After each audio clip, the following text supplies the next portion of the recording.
Hello and welcome back to the vlog. I'm going to just start saying hello and welcome back to the vlog. Because when I say welcome back to Tuesday, Wednesday or whatever, what I'm tending to find is if I miss a day and I can get a recording done, I can just add them in as and when. So from now on, I don't think I'll be mentioning what day it is to save any confusion. Not a great deal in what I can show because it's later on in the day. I've had personal things I've had to attend today, so missed this morning's work. But there was, I think it's gone now, I don't think there's anything outside. There was a little Suzuki Alto in, which isn't there. It was just in for service and MOT, not really that interesting. But what I have got in, I'll quickly go through with this Jaguar F here, 3 litre diesel. And it's in, both the rear calipers have been absolutely sea-solid, so they've been taken off. New ones already on. The new brake pipes obviously connected up to it. New pads and the new wear sensor, which we're having problems with, so there's a new one all built up. We need to get the handbrake cable, but you must never pull these levers until you've bled the brakes, pumped them, then do the lever. Never ever touch the handbrake, the caliper lever, before you've pumped the brake, because you will cause problems inside the caliper. It's had some kind of sports discs on. This come in with some kind of noise. It's speed, and I've got a feeling these were absolutely bone tight. You'd think the handbrake was on. And these cross-drilled like discs, since they've been getting so hot and binding, I'm thinking that might have been the noise. So new pads, new calipers, and a new wear sensor. I'm trying my best because I've got my project in here not to get it in the Fortis, so I'm working this one out here. Right. Right, so there we go. That's that one done, new pads, but we're having such a carry on with the wear sensor. It's a pathetic idea. It's a little circular little ring like this, which has got to go through the spring on the brake pad into there. And that, if you notice, that hole's not fully circular. It might come over. So, having a few problems with that. That's what I'm saying. You've got a nice job to do like that with the caliper. And what we're thinking is that little spring lifts out of the pad, and we're hoping to put it in and drop it in, because it's just plastic. It'll snap. So, yeah, you tend to find with jobs like this, you have all the complicated bit with calipers, this, that, and the other, and you spend most of your time messing around with a little stupid plastic clip. Right, now I'm trying to be ever so cautious here, because once wrong direction of the camera, and I'm giving away my project. Right, so I've got this in. If anybody's interested in a car, it needs a little bit of work for an MOT. This used to be my car, probably going back 7-8 years ago, so I did all the work of it back then. Then one of our good customers had it for, I would say, probably another lot of years, and then I got it back off him, and then my neighbour bought it, and this has now been my neighbour's car for, I would say, it's got to be more than 2 years. I'll have to check on the logbook, but it needs a little bit of work done, but really, it's not a bad car. If anybody's interested in it, somewhere around about £500 or reasonable offers. It's a 2 litre petrol, aircon works on it, it's got a tow bar on. I'll go through the work it needs. Front tyres are getting near the limit. This front brake is binding a bit, so it possibly needs freed off or something in there, but the pads and the discs aren't too bad, not horrendous. So I would say a couple of front tyres. Again, as you can see, they're not totally bald, but they're getting there, I'm just being honest.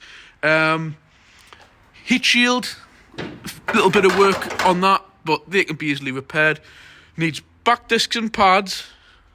Hold on, nearly there. Right, what I'm going to do, I'll go around this just briefly underneath, and I'm taking the car outside. We'll do a walk around. It needs rear discs and pads, but structural-wise, it's in really good nick for one of these. Normally, there's a few little scabs and stuff on the sills, but it is actually nice and solid. Obviously, that's not the sill, by the way. That's the wing. That's not part of the MOT. This is here, and it's absolutely solid. As you can see, I've painted it and treated it over the years, but that is rock solid. So, believe it or not, this car is actually the expensive parts on these. What go wrong? Like I've said, little scabs there, but it is solid. These are normally gone by now. So, yeah, that's really what it needs. I'm sure I had a full new exhaust on. New front pipe last year. Centre box, even though these don't look new. No, it wasn't this one. It was the front piece that was new, and I'm sure the back box was new about 2 or 3 years ago. But that's standard practice on aftermarket exhausts. Don't expect them to last forever. So I'm working this one out here. I'm having to turn around.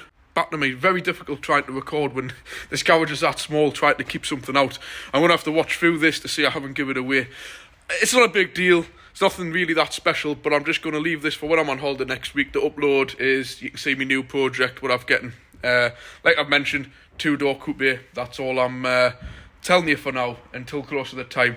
Most of you will guess. Some people know, because I've been speaking to them outside of YouTube. So, yeah, I'm going to do a bit rearranging of cars here. I'm going to get this outside. We'll do a walk around. If anybody's interested in it, either contact me... Well, either contact us through Facebook or send us a message on YouTube. But naturally, all the messages on YouTube are public view, so naturally, I can't give you my phone number. So we'll have to find a way. If you're interested, messages on Facebook, on YouTube, and then I'll obviously go through it like that. But it's nothing special. You'll probably get, between me and you, you'll probably get it for a bit less than 500 quid. It's due its MOT, that's why it's been in for the day pre-MOT. It's not end of the world stuff, but underneath, it's a pretty good car for the money. And to be quite honest, some of the crap I'm seeing sort of selling for this kind of money, this isn't a bad car. We'll go around when it's outside, so I'll get back to you. Something else I forgot to mention, last year for the MOT as well, it got 2 new back springs. And I can't move the camera much further that way, but it did have the front springs done recently as well. Big problem on these Mondeos, so all 4 springs have been done. So that's one of our things ticked off the box. Right, sorry about the wind. That's the car I'm trying to hide out the way. God knows if it's snupping to view. Right, quick walk around this Mondeo. This isn't a sales thing. This car still belongs to my neighbour. It's not mine. I might get a couple of drinks out of it if any of you guys are interested, but it is what it is. I'll just give you a quick look round it. There we go, Ford Mondeo, 2004, 2-litre petrol, 140 brake horsepower. Like I've said, it's got bumps and scrapes here and there. All in all, it's not bad, Nick. It's a decent runner. Tow bar on it. Z-Tech spec, which I'll go inside and show you what it's got. Huge boot. As you can see, relatively clean. Massive boot on it though. Just generally alright condition, few little scrapes in that, but if you just want a cheap runner, happy days. As you can hear, the engine's running there. Beats a diesel one for making all the racket. So, quick look inside. I mean, you know, that looks worse on camera than what it actually is. It just needs a little bit of a rub down. Certainly not dirty or anything like in that sense. Like not being dogs in or nothing. But I'll just jump in. Oh, it's nice and warm in here. It's freezing out there the day. Oh, what is the temperature? 7. Feels cold. Excuse me, feels colder than that. So excuse that beeping. Obviously, I haven't got my seatbelt on. What I've always liked about this one since the day I got it, with it being the Z-Tech, it's got the full brushed stainless steel. And it looks really nice. Definitely my favourite one of all these Mondeos. So naturally, you've got your Ford heated windscreen on it. Godsend in the winter. You've got your climate control. That still kicks in to this day. Ice cold air conditioning, and I can guarantee you that it's ice cold.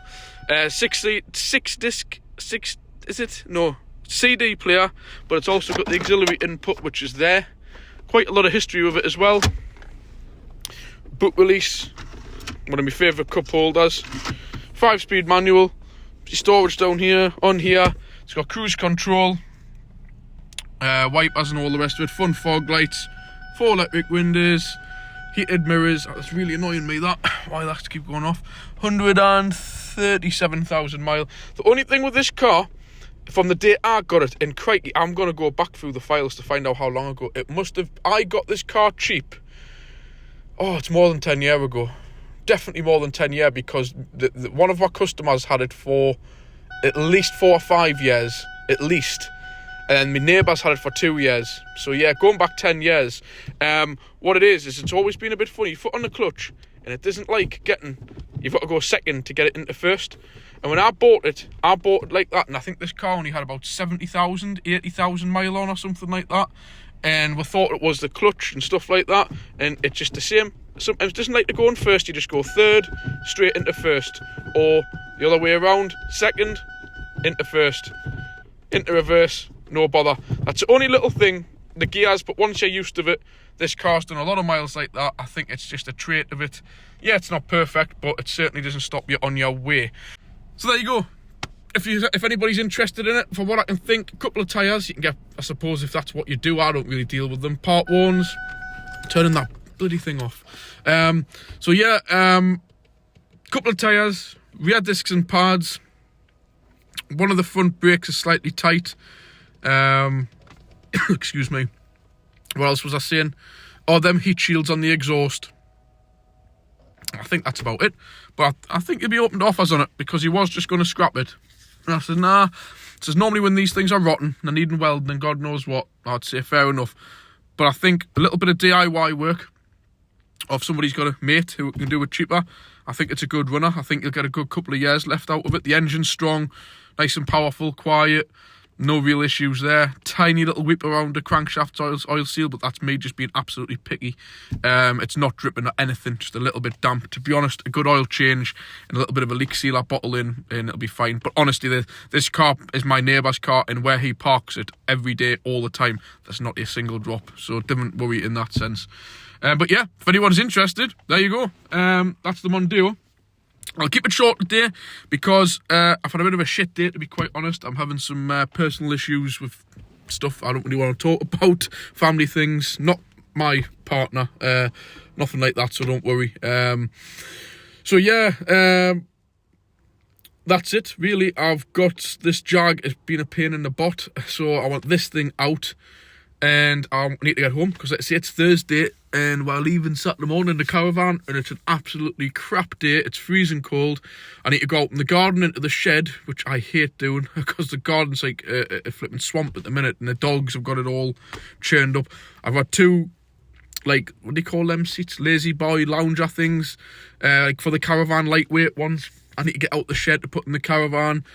I need to get Charlie's bike out. I need to find my pump, because the tyres will be flat. My project, which I have revealed, my electric scooter, whap a charge into that, put that in the caravan, and then just debate if anybody out there, as you know, a caravan, as I like to have my weight evenly spread in the caravan, and it's like playing a game of flipping Jenga, trying to get everything over the axle, and nothing to the back, and you didn't really want stuff at the front for the nose weight.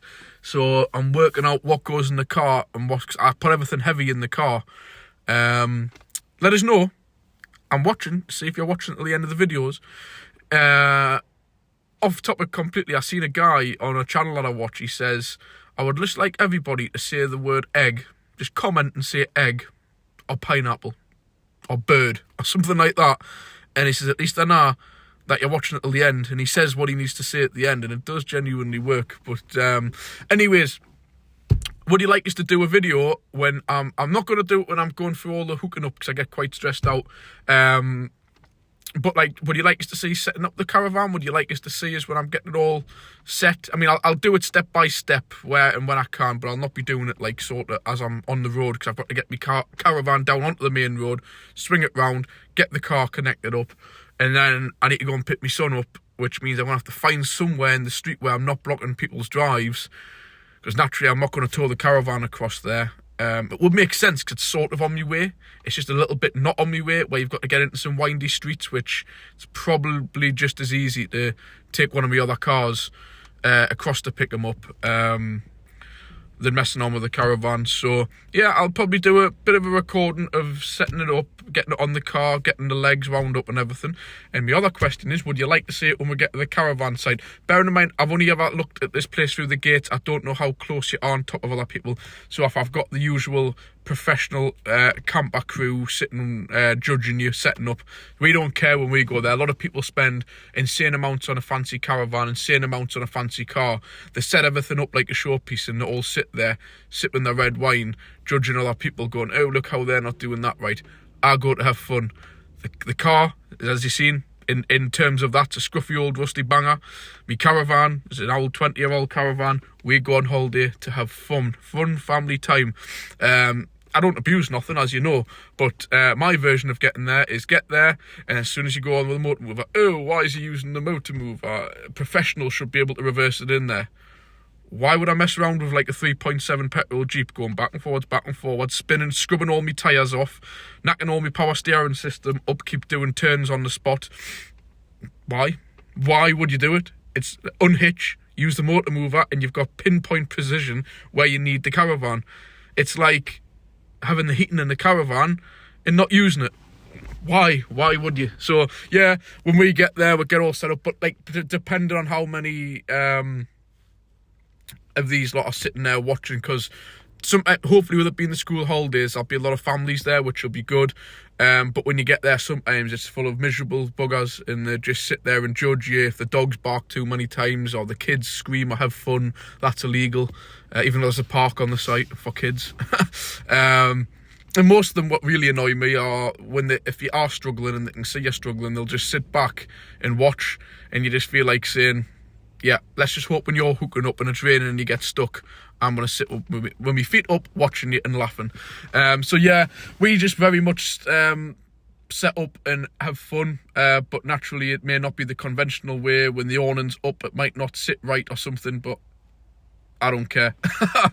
As long as it's up and it's right and it's not leaking and it's not dangerous, happy days for me. So would you like to see to the degree of setting up? Like, I might try and get Charlie to record some of it if I can, while we put the awning up, or I might even just show you like a few like videos and stages of like starting off, just pulling up, legs down, awning half up, awning 3/4 up, awning fully up. Then when we're all done and sat with a beer, making tea, watching the telly, etc, etc. Let us know if you're interested. Naturally, I'll only do a little bit. I'm on holiday, I'm going to chill, but I might add a little bit in, along with anything else we decide to do when we're there. If we decide to have a day out in Durham, I'm thinking about Beamish, I'm thinking about Tanfield Railway, that's a vintage steam railway. What was the other one? Adventure Valley. Yeah, thinking of doing a few things when I'm there. I might do a little bit of filming. I might just make it as all one. Start off in little clips of not much more than 10 minutes.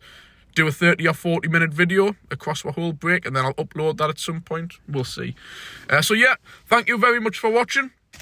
Tomorrow is going to be fairly busy, so I don't know what I'm going to do, because this Mondeo was technically in for a day and tomorrow for getting rear discs and pads and X, Y and Z, and the guy's turned around and says he was fancying a smaller car anyway, so he's just going to scrap it or sell it. So if you are interested in it, leave us a message below. Thank you very much for watching. I'll catch you tomorrow. If I don't catch you tomorrow, it'll be some point over the weekend, either caravan related, setting up, or some videos that, like, I've got my new project and stuff, which I'll add as and when I can. Signal dependent. If I can't get signal, you'll hear nothing from us for a whole week. So thanks for watching. Please like, please leave a comment. If you haven't already done so, hit the subscribe. Thanks.